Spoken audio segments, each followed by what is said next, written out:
Hello, boys and girls, moms and dads, grandmothers and grandfathers, and everyone else. Happy Chanukah. This year we thought we would send you a little gift for each night of Chanukah, maybe after you light the candles, maybe before you go to bed. A series of stories just for you from us here at the RJC. Special thanks to my friend Mr. Winter for helping me record them. For the first night, are you ready? This is about one of the smartest guys who ever didn't earn much money. His name was Hershela Astropol, and he was famous because he was the man who could make the Rebbe Reb Baruch of Mezebozh laugh. The Rebbe Reb Baruch was a very serious person, and there wasn't much in the world that could make him laugh. But somehow, no matter what was happening, Hershela could find his funny bone. And there are many stories about him.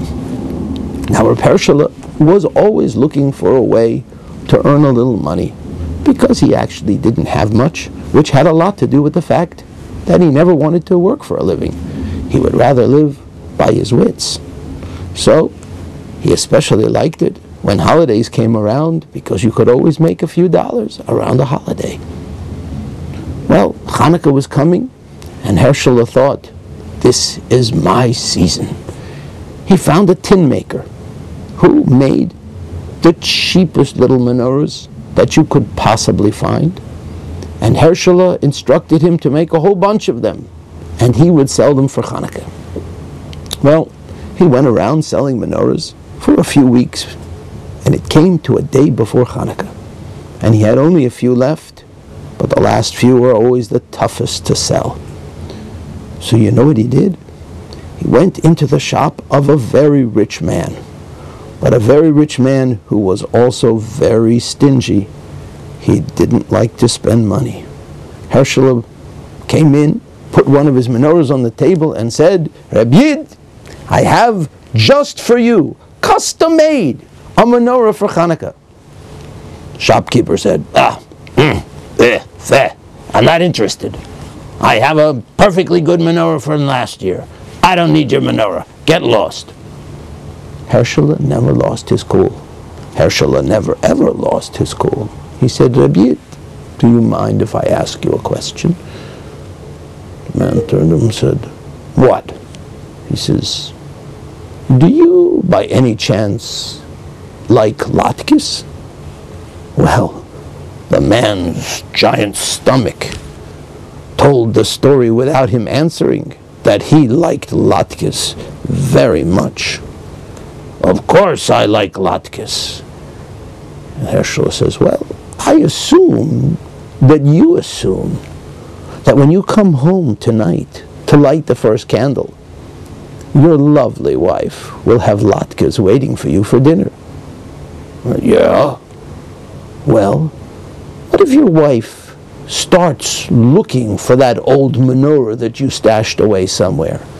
Suppose she can't find it. Suppose she has to take the whole house apart for hours. And when she finally finds it, what do you think? Some little part is broken.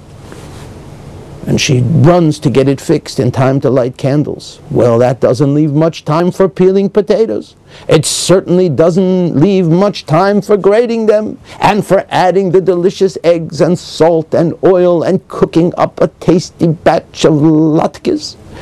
I would say that your chances of tasting any latkes tonight are slim to none. The rich man started to look nervous. He says, you know what? Give me that menorah. How much is it? Hershela named a price. A handsome price, I might add. And the man took the menorah. Did Hershela stop there? If he had, he wouldn't have been Hershela. He ran to the rich man's house. He knocked on the door. The wife answered. He said, Mrs. Shopkeeper, your husband sent me over and said that I should quickly sell you a new menorah for Chanukah. She said, my husband said. She paid him, and he sold the second menorah. Well, you can imagine when the rich man came home before candle lighting, and he saw a menorah on the table, just like the one he was holding in his hands. He said to his wife, "Where did that new menorah come from?" And she said, "Herschel said you said to buy it." "Herschel!" And he called in his biggest, toughest, meanest servant, and he said, "Go bring me Herschel right now." And the big, tough servant went until he found Herschel's poor little house, and he knocked on the door, and he said, "Herschel, my master, the shopkeeper, would like to speak to you now." Did Herschel lose his cool? Would he be Herschel if he had?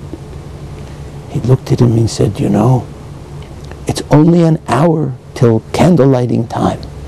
I am sure the problem must be that your master needs a menorah.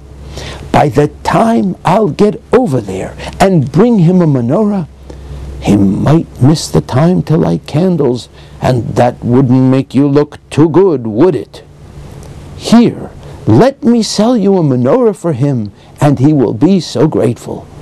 The servant, who thought that Herschel was looking out for his best interest, paid him, and Herschel sent home the third menorah. Now, my dears, you know that's how you sell menorahs. Have a very, very happy Chanukah, and may the light of Chanukah shine in your hearts all your lives long to 120. Good Yom Tov.